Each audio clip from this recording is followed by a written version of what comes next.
Robert green எழுதின தி 48 loss of power புத்தக சீரீஸ்ல ஒவ்வொரு எபிசோட்லயும் 3 விதிகளை சின்ன சின்ன கதைகள் மூலமா டீகோட் பண்ணிட்டு இருக்கோம். இந்த விதிகள் மற்றவங்களை மேனிப்புலேட் பண்ற மாதிரி அன்எத்திக்கல் மாதிரி இருந்தாலும் பவர்ஃபுல்லான மக்கள் பயன்படுத்துற பவர் ஸ்ட்ராட்டஜிஸ் பத்தின ஒரு புரிதலை கொடுக்கும். இன்னைக்கு லா நம்பர் 10, 11, 12க்கான கதையும் அதோட விளக்கத்தையும் பார்த்துருவோம்.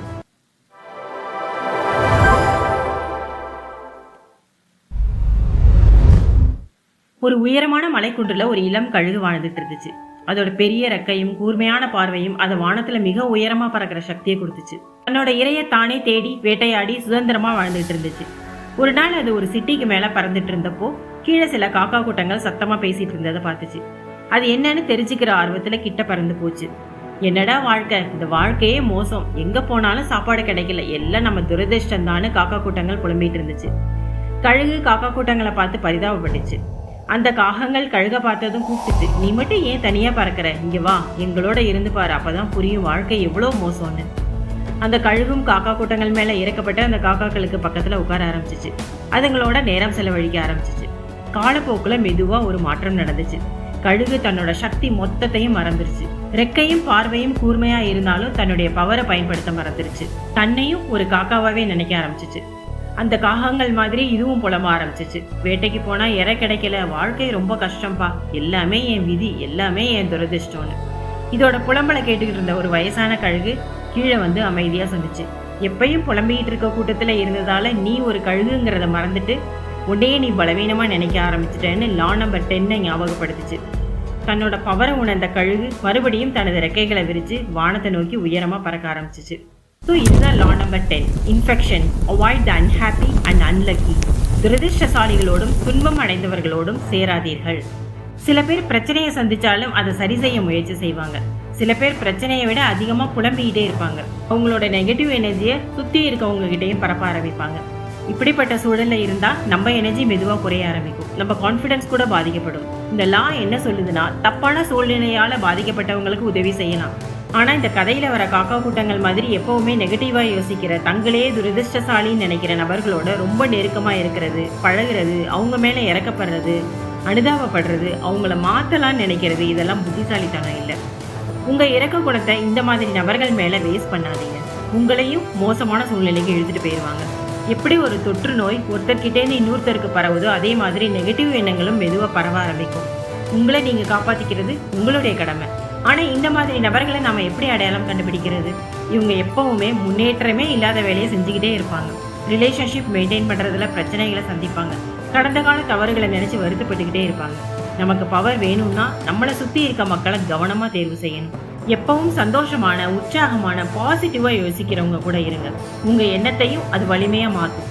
சுருக்கமா சொல்லணும்னா, ஒருத்தருக்கு உதவுறது நல்ல விஷயம். ஆனா எப்பயும் துரதிருஷ்டம் பத்தியே பேசிட்டு இருக்கும் மனிதர்கள் கூட நீண்ட நேரம் இருந்தா அது நம்மளையும் கீழே இழுத்துடும். அதனாலதான் லா 10 எச்சரிக்குது, infection, avoid unlucky and unhappy.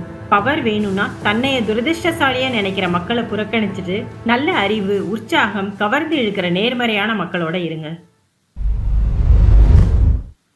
ஒரு அரசருக்கு 2 முக்கியமான ஆலோசகர்கள் இருந்தாங்க, கண்ணன், மாறன். கண்ணன் ரொம்ப திறமையானவர். அரசர் எந்த விஷயத்தை கேட்டாலும் உடனே டக்குன்னு சரியான பதில் அவர்கிட்ட இருந்து வரும். மாறன் கொஞ்சம் வேற மாதிரி. அவரு அறிவாளி தான், ஆனா அவர் எப்பயும் நேரடியா இதுதான் சரின்னு சொல்ல மாட்டார். அரசர் ஒரு கேள்வி கேட்டா அவர் உடனே பதில் சொல்லாம மெதுவா திரும்ப அரசரே நிறைய கேள்விகள் கேட்பாரு. மகாராஜா, இந்த முடிவை எடுத்தா யாருக்கு லாபம்? இதனால எதிரிகள் எப்படி ரியாக்ட் பண்ணுவாங்க? இது நீண்ட காலத்துல என்னென்ன விளைவுகளை தரும்னு ஒரு கேள்விக்கு அடுத்து இன்னொரு கேள்வியா கேட்டு அரசரை பதில் சொல்ல வைப்பாரு. கம்மி இன்ஃபர்மேஷன்ஸை கொடுத்து அரசரையே அவரோட கண்ணோட்டத்தை பார்க்க வைப்பாரு. இதை இப்படி செய்ய, அதை அப்படி யோசின்னு சொல்றதை விட அரசரையே கழுகு கண்ணோட்டத்துல சிந்திக்க வைப்பாரு. அரசர் முதல்ல குழப்பமாவாரு, ஆனா கொஞ்ச நேரத்துல அவரே யோசிக்க ஆரம்பிப்பாரு.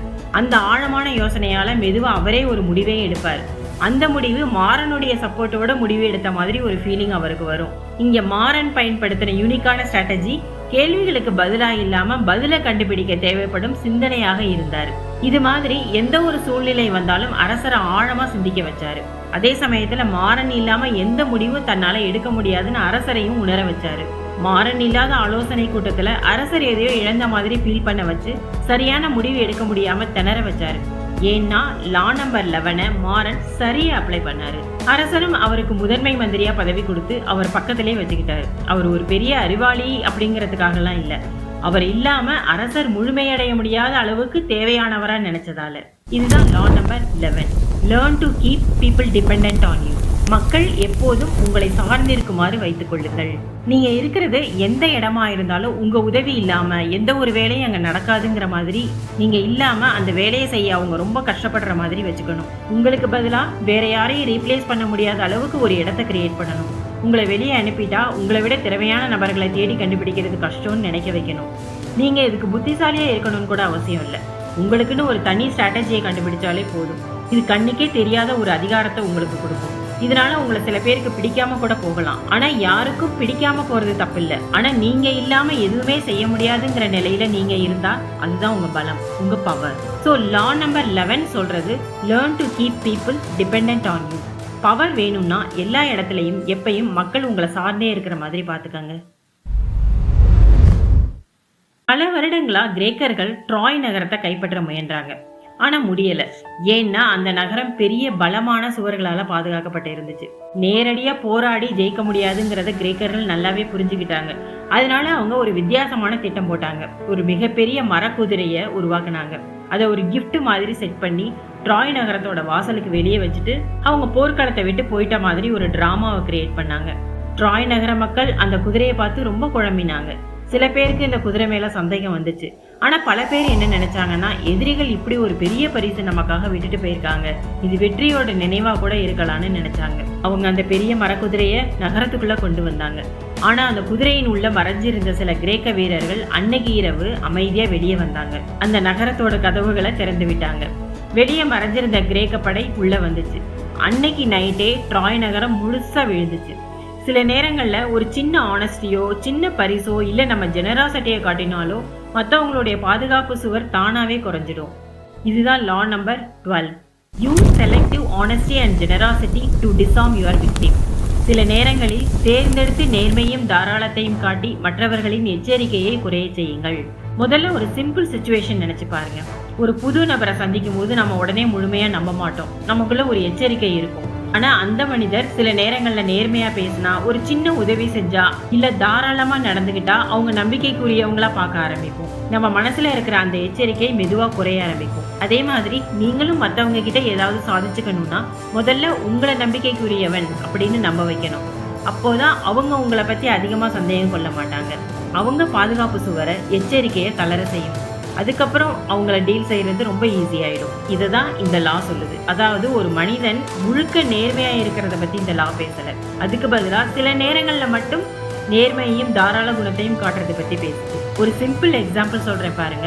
பல கோடி ரூபாய் திருடிட்டு போனவங்க எல்லாம் கெட்டவங்க மாதிரியா தெரிஞ்சிருப்பாங்க. ஏமாத்தினவன் என்ன பண்ணியிருப்பான்? 10,000 ரூபாய் கொடு, மாதம் மாதம் நான் உனக்கு 1000 ரூபாய் தரேன்னு சொல்லியிருப்பான். ஒரு சந்தேகத்தோடய அவன்கிட்ட நீங்க பணம் கொடுத்துருப்பீங்க. அதே மாதிரி அவனும் மாசம் மாசம் பணம் கொடுத்துருப்பான். 6 மாசம் பார்த்துருப்போம். மாசம் மாசம் 1000 ரூபாய் சொன்ன மாதிரி இவன் கொடுக்குறானே, இவன் நேர்மையானவன் தான் போலன்னு நாம நம்ப ஆரம்பிச்சிருப்போம். அடுத்தது 10,000 ரூபாய் கொடுத்த இடத்துல 50,000 ரூபாய் கொடுப்போம். அந்த 50,000 ரூபாய்க்கும் மாசம் மாசம் 5,000 ரூபாயை கரெக்டா கொடுத்துருப்பான். இவன் உண்மையிலே நல்லவன் தான் போல இருக்குன்னு நம்மளும் என்ன பண்ணுவோம்? அதுக்கப்புறம் நமக்கு தெரிஞ்சவங்க நம்மளை சுத்தி இருக்கவங்க கிட்டையும் பணத்தை அங்க கொடுக்க சொல்லி ரெக்கமெண்ட் பண்ணியிருப்போம். ஒரு லம்ப் அமௌண்ட் கிடைச்சதும் அவன் எஸ்கேப் ஆகியிருப்பான். எங்க இருக்கான்னு கூட உங்களால கண்டுபிடிக்க முடியாது. அவன் நம்மளை ஏமாத்தினதுக்கு காரணம் அவன் நேர்மையா தெரிஞ்சதுனால மட்டும்தான். ஸோ லா நம்பர் 12 சொல்றது use selective honesty and generosity to disarm your victim. Power வேணும்னா தேவையான இடத்துல நல்லவன் மாதிரி இருக்க, நேர்மையானவனா இருக்க முயற்சி பண்ணுங்க. ஸோ இன்னைக்கு நாம 3 முக்கியமான விதிகளையும் அதுக்கான கதைகளையும் அதோட ஆழமான அர்த்தத்தையும் பார்த்தோம். இதுல உங்களுக்கு எந்த விதியாவது கனெக்ட் ஆயிருந்துச்சுன்னா அதை கண்டிப்பா கமெண்ட்ல ஷேர் பண்ணுங்க. அடுத்த எபிசோட்ல அடுத்த 3 பவர்ஃபுல்லான லா பத்தி நம்ம பார்க்க போறோம். Until then, take care. Thanks for watching.